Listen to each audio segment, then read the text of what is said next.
विधायक और सरकार में एक मंत्री के खिलाफ अदावत इतनी ज्यादा बढ़ गई कि विधायक नौक्षम चौधरी खुद मंत्री पर हमला बोल रही है। हालांकि मंत्री का नाम तो वो नहीं ले रही, लेकिन मंत्री और बीजेपी के एक पूर्व प्रधान पर आरोप लगा रही है कि वो कांग्रेस के नेताओं के साथ में मिले थे। दरअसल ये पूरे आरोप नौक्षम चौधरी ने कामा विधानसभा क्षेत्र में बीजेपी के सिंबल पर उपचुनाव में 2 प्रधानों के जीत के बाद लगाए। तो वहीं उन्होंने मंत्री को उनके विधानसभा क्षेत्र में बीजेपी के प्रधान बनाने की सलाह देना जरूर भारी भी पड़ रहा है। कांग्रेस के प्रदेशाध्यक्ष गोविंद सिंह डोटासरा से लेकर नेता प्रतिपक्ष टीकाराम जूली ने उन पर आरोप लगाया और कहा कि बीजेपी की अलोकतांत्रिक और अनैतिक मंशा को विधायक चौधरी ने साफ कर दिया है। तो वही बताया तो ये भी जा रहा है कि नौक्षम चौधरी की तरफ से मंत्री के खिलाफ खोले गए मोर्चे से बीजेपी संगठन अब उन्हें नोटिस जारी करने के मूड में है।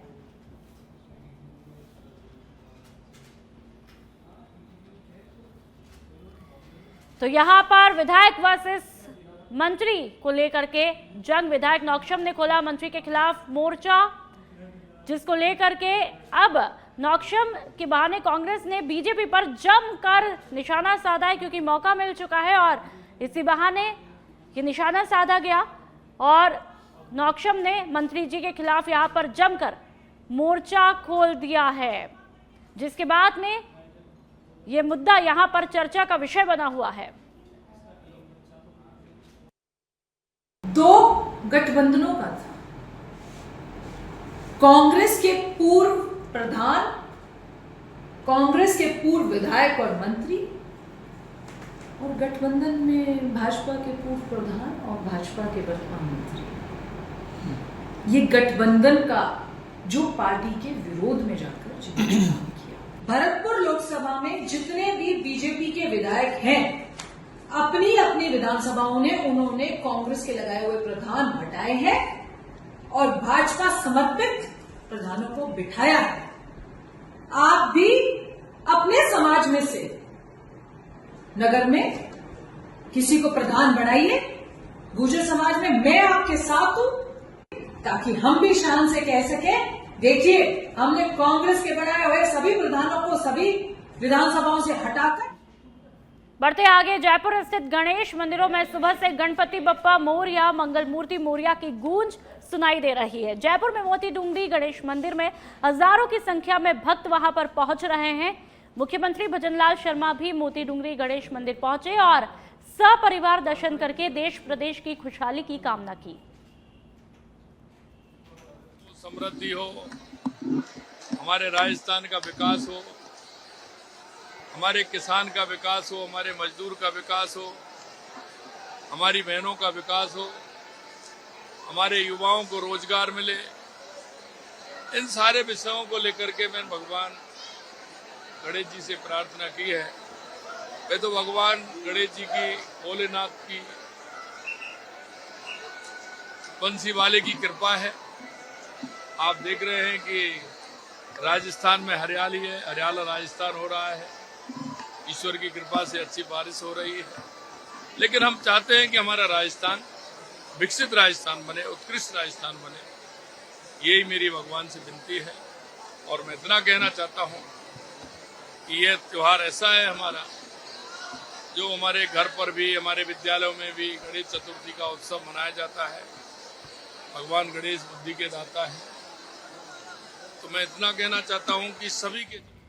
बढ़ते हैं आगे, खबर जयपुर से। उप मुख्यमंत्री प्रेमचंद बैरवा ने एक बैठक ली है। सचिवालय में रोडवेज अधिकारियों के साथ में उन्होंने बैठक ली। विभागीय योजना और बजट घोषणाओं की प्रगति की समीक्षा इस बैठक में की गई। योजनाओं को समयबद्ध और प्रभावी क्रियान्वयन के उन्होंने तमाम दिशा निर्देश भी दिए। रोडवेज सेवाओं को बेहतर बनाने पर विशेष जोर दिया है। तो डेप्यूटी सीएम प्रेमचंद बैरवा ने अधिकारियों की बैठक ली है, जिसमें कई दिशा निर्देश उन्होंने दिए हैं। रोडवेज सेवाओं को बेहतर बनाने पर उन्होंने खासा जोर दिया है। और जयपुर ऊर्जा विभाग से भी बड़ी खबर मिल रही है, जहां पर ऊर्जा मंत्री हीरालाल नागर विद्युत भवन में अधिकारियों की मीटिंग लेते हैं। जयपुर, अजमेर, जोधपुर डिस्कॉम के अधीक्षण अभियंताओं की मीटिंग ली। बैठक में ऊर्जा विभाग की योजनाओं की प्रगति रिपोर्ट का उन्होंने पूरा ब्यौरा मांगा है। विधानसभा सत्र को देखते हुए ऊर्जा विभाग से तमाम मुद्दों पर जो भी जुड़े हुए मुद्दे हैं उन पर चर्चा की जा रही है। प्रदेश भर में पावर सेक्टर से जुड़े बिंदुओं का उन्होंने फीडबैक भी लिया। बैठक में प्रमुख सचिव ऊर्जा अजिताभ शर्मा, डिस्कॉम चेयरमैन आरती डोगरा समेत तीनों डिस्कॉम के एमडी भी मौजूद रहे।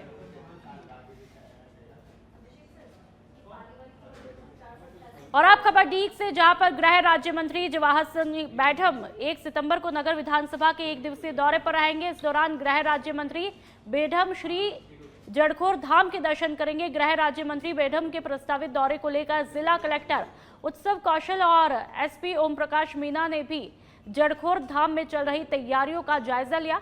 निरीक्षण कर अधिकारियों को आवश्यक दिशा निर्देश भी प्रदान किए। बढ़ते हैं आगे, झुंझुनू के लालपुर का लाल कुपवाड़ा में शहीद हुआ है। ऑपरेशन रक्षक के दौरान इकबाल अली शहीद हुआ। शहीद इकबाल अली 21 ग्रेनेडियर्स में तैनात थे। देर रात तक शहीद हुए और इकबाल अली की पार्थिव देह देर रात झुंझुनू पहुंचेगी। झुंझुनू से लालपुर गांव तक तिरंगा रैली निकाली जाएगी। शहीद इकबाल अली राजकीय सम्मान के साथ सुपुर्दे खाक किए जाएंगे। नैनवा में एसीबी की कार्रवाई हुई है। ग्राम विकास अधिकारी कन्हैया लाल को ट्रैप किया गया। इस कार्रवाई के तहत 6,000 रुपए की रिश्वत लेते धर दबोचा वीडियो को ट्रैप किया गया। पट्टा पंजीयन करने की एवज में रिश्वत की मांग की थी। नैनवा पंचायत समिति परिसर में इस कार्रवाई को अंजाम दिया गया। बढ़ते आगे, गुड़गांव के वासेपुर में जनरल स्टोर चलाने वाले युवक के साथ में दर्दनाक हादसा हुआ। जानकारी के मुताबिक युवक अपने जनरल स्टोर पर स्कूटी से पेट्रोल निकालते समय बीड़ी पी रहा था और इसी दौरान उसकी चिंगारी से उसके कपड़ों में आग लगी, जिससे वह बुरी तरह झुलस गया। मौके पर मौजूद लोगों ने किसी तरह आग बुझाई और युवक को तुरंत से अस्पताल पहुंचाया। गंभीर हालत को देखते हुए अलवर के सामान्य चिकित्सालय रेफर किया है।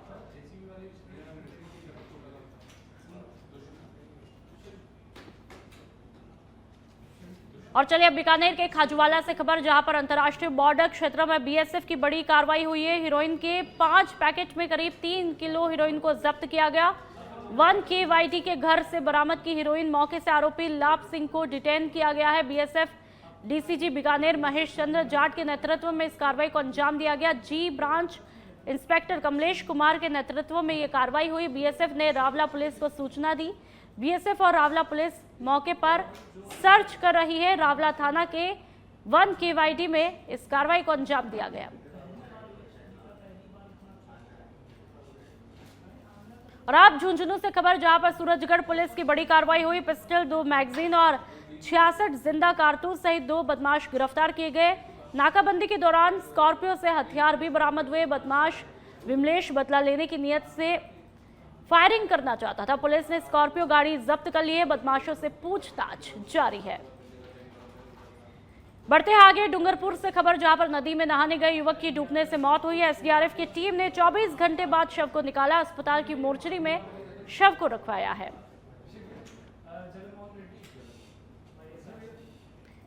और चलिए अब बांदीकुई से खबर, जहां पर Delhi Mumbai express way highway पर पिकअप खाई में पलटी।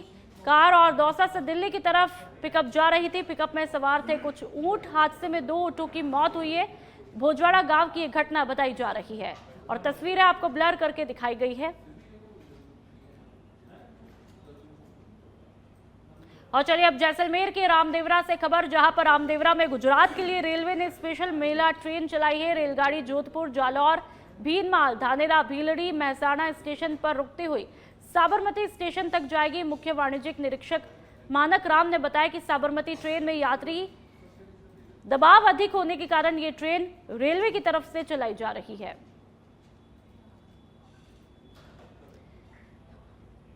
और चलिए अलवर के खेड़ली से खबर, जहां पर गणेश चतुर्थी पर विभिन्न कार्यक्रम आयोजित किए गए।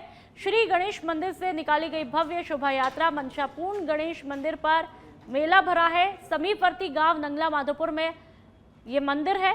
मंदिर में लगी है श्रद्धालुओं की भीड़ और पुलिस का भारी जाब्ता भी यहां पर तैनात है।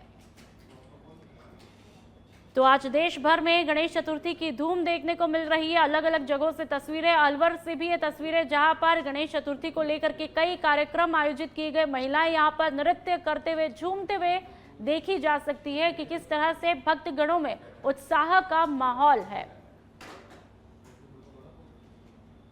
काल के सुपुत्र, विघ्नहर्ता, सुखदाता, प्रथम पूज्य श्री गणेश जी महाराज की आज चतुर्थी है।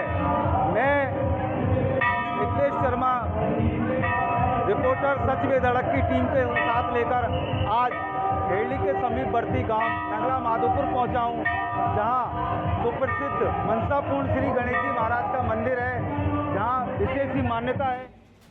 बढ़ते आगे झुंझुनू से खबर, जहां पर बिसाऊ में चलती रोडवेज बस का टायर निकला है। झुंझुनू से चूरू जा रही थी रोडवेज की बस, बिसाऊ में स्लीपर फैक्ट्री के पास निकले पिछले टायर। रोडवेज बस में सवार सभी यात्री सकुशल है। दूसरी बस से यात्रियों को गंतव्य के लिए भेजा गया। अगर बस तेज रफ्तार में होती तो हो सकता था बड़ा हादसा।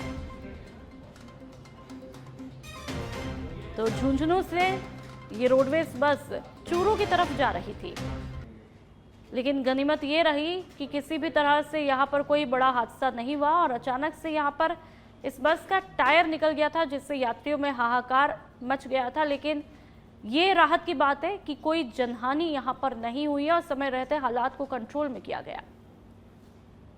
मार्ग पर बिसाऊ में ये रोड चलती हुई रोडवेज के अचानक टायर निकलने की ये घटना हुई है और यहाँ पे मौके पे देखा है तो ये निश्चित तौर पर ये इस तरह की घटनाएं हो जाती है चलती हुई गाड़ी में, लेकिन किसी तरह की कोई सवारी की किसी तरह की कोई चोट नहीं आई है। और ये देखकर ये लग रहा है कि इसमें ड्राइवर की बहुत बड़ी सूझबूझ रही है कि सवारियों को बचा लिया गया है और किसी तरह की कोई जनहानि नहीं हुई है। झुंझुनू मार्ग पर बिसाऊ में सर हम झुंझुनू से 2 बजे चल के आए थे, तो 3-3:45 बजे के लगभग बिसाऊ क्रॉस किया। उसके बाद बिसाऊ रेलवे स्टेशन क्रॉस करने के बाद गाड़ी की स्पीड ज़्यादा नहीं थी, थोड़ी थी, तो अचानक ये एक्सल है ना, एक्सल क्राउन के पास ये हिस्सा निकल गया और दोनों टायर बाहर निकल गए एक साइड के। ड्राइवर की सावधानी से ज़्यादा कोई किसी को चोट भी नहीं लगी है, लेकिन गाड़ी थोड़ी नीचे आ गई और दोनों टायर निकल गए। किसी को ये अचानक ही हुई, कुछ नहीं था, आराम से गाड़ी चल रही थी, अचानक कोई टायर में से कुछ निकल गया, खुल गया, उसके कारण ही हुई हो ऐसा कुछ। और चलिए बांसवाड़ा से बड़ी खबर मिल रही है, जहां पर जमीन विवाद को लेकर 2 पक्षों में मारपीट हुई। मारपीट में करीब 8 लोग घायल हुए। करीब 10 से 15 लोगों ने लाठी डंडों से हमला किया। घायलों में 3 महिलाएं, 1 बच्ची और 4 युवक शामिल है। खमेरा थाना क्षेत्र के मेमखोर गांव का ये मामला बताया जा रहा है। जमीन विवाद को लेकर के 2 पक्षों में मारपीट हुई है और मारपीट में करीब 8 लोग घायल हुए हैं।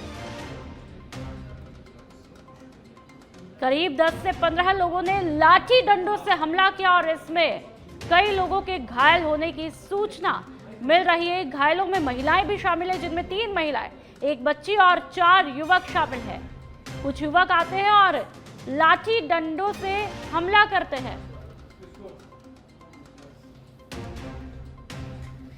और चलिए किशन ज्यादा जानकारी के लिए हमारे साथ बांसवाड़ा से फोन लाइन पर जुड़ चुके हैं। किशन, क्या कुछ मामला है? कौन ये लोग हैं जो आते हैं और इतना तहलका मचाते हैं, डंडों से मारपीट करते हैं? देखिए नुपुर, ये जो पूरा मामला है वो बांसवाड़ा जिले के खमेरा थाना क्षेत्र के मेमखोर गांव का है। दरअसल जमीन को लेकर इनका पहले भी विवाद हुआ था, लेकिन गांव स्तर पर पहले इनका विवाद निपट गया था, लेकिन एक बार फिर से इस जमीन विवाद ने उग्र रूप ले लिया और कहीं ना कहीं 2 पक्षों के अंदर में आपसी विवाद हुआ है, जिसके अंदर में अगर कहें तो 3 महिला है, 1 बच्ची है और 4 युवक इस पूरे मामले के अंदर में। अब 8 लोग घायल हो गए। गांव के कुछ दबंग लोग थे, 10 से 15 लोग, जिनके हाथों के अंदर में लाठी डंडे और पत्थर लेकर वो आए और आनंद फानंद के अंदर में इन लोगों को खेत में काम करने के दौरान हमला बोल दिया गया। सभी घायल है, उनको कुछ जो स्थानीय स्वास्थ्य केंद्र है वहां पर उनका इलाज करवाया गया, जबकि कुछ लोगों को यहाँ पर जिला अस्पताल लेकर आ गया। सभी का इलाज जारी है। फिलहाल जो परिजन है इसकी जानकारी है वो खमेरा थाना पुलिस को दी गई। पुलिस इस पूरे मामले की जांच कर रही है। जी नुपुर, क्या पुलिस का अभी तक कोई स्टेटमेंट आया है? देखिए पुलिस की अगर बात करते हैं तो खमेरा थानाधिकारी ने कहा है कि हमारे पास के अंदर में शिकायत आई है और शिकायत के आधार पर है इस पूरे मामले की इन्वेस्टिगेशन कर रहे हैं। जल्दी इन आरोपियों को है वो गिरफ्तार किया जाएगा और उनके खिलाफ कड़ी कार्रवाई की जाएगी। चलिए बहुत बहुत शुक्रिया किशन। और एक्सक्लूसिव तस्वीरें आप देख सकते हैं सच बेधड़क पर। सबसे पहले ये तस्वीरें जहां पर बांसवाड़ा से खबर है, मारपीट का मामला देखने को मिला है। कुछ लोग आते हैं, तकरीबन 10 से 15 लोगों ने लाठी डंडों से हमला किया और उसमें कई लोग घायल हुए, जिन्हें अस्पताल में भर्ती करवाया और पुलिस अब तहकीकात में जुटी है।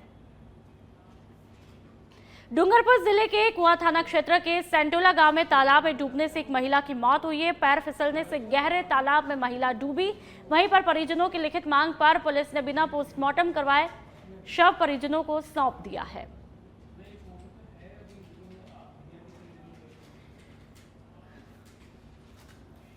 और चलिए अब झुंझुनू से एक और खबर। बुहाना कस्बे के आईटीबीपी के हवलदार राम सिंह रांगे का ड्यूटी के दौरान निधन हुआ। उनकी पार्थिव देह तिरंगे में लिपटी हुई है और जब पैतृक गांव पहुंचती है तो माहौल वहां पर गमगीन हो जाता है। परिजनों और ग्रामीणों की आंखें काफी नम हुई। इस दौरान युवाओं ने तिरंगा रैली निकाली। आईटीबीपी की टुकड़ी ने गार्ड ऑफ ऑनर देकर के हवलदार राम सिंह को अंतिम सलामी दी और सैन्य सम्मान के साथ में अंतिम संस्कार किया गया। मोहल्ला मानपुर में ऑपरेटर वायरलेस ऑपरेटर की ड्यूटी कर रहा था। इसकी कहीं दूसरी जगह पे ट्रांसफ़र हो गई। तो क्या अरुणाचल पर क्या आंध्र प्रदेश है ना, आंध्र प्रदेश में इसकी बटालियन हेडक्वार्टर है। वहाँ पे इसका ट्रांसफ़र हो गया था। क्लियरेंस करने के लिए वहाँ आ रहा था। तो ये रायपुर टीसी से बैठा था।